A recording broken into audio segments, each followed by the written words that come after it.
Les forces navales israéliennes auraient attaqué une douzaine de pétroliers qui faisaient de la contrebande de pétrole à destination de la Syrie, une contrebande d'importance. Les rares chiffres dont on dispose font état par exemple de la tranche 2018-2019. Ce sont 17 millions de tonnes de pétrole iranien qui auraient été livrées au régime de Bachar el-Assad. Ce sont des sources américaines qui révèlent ces informations. Les attaques israéliennes ont été d'ordre naval, également des mines qui ont été déposées sur les sentiers de la contrebande maritime. C'est une contrebande qui est assez simple, on en connaît les us et les coutumes. C'est un petit peu comme les avions, les pétroliers clandestins coupent le transpondeur, ce qui fait qu'ils ne laissent plus de traces radar et ils espèrent pouvoir livrer leur cargaison tranquillement. Israël n'en veut plus, les attaques ont eu lieu.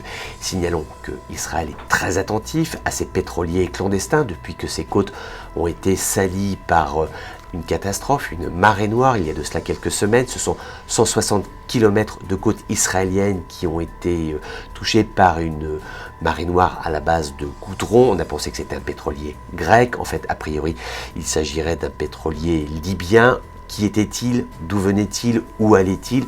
Mystère. Les Israéliens sont très attentifs, ils sont même inquiets. Ils se demandent toujours si cette marée noire ne serait pas intentionnelle, s'il n'y aurait pas une volonté de quelques contrebandiers instrumentalisés par quelques pays que l'on sait qui auraient pu se dire voilà, plutôt que faire un acte de guerre classique et conventionnel, on va provoquer une marée noire en Israël. Ce qui explique bien évidemment toute l'attention des autorités israéliennes à l'égard de ces pétroliers de contrebande.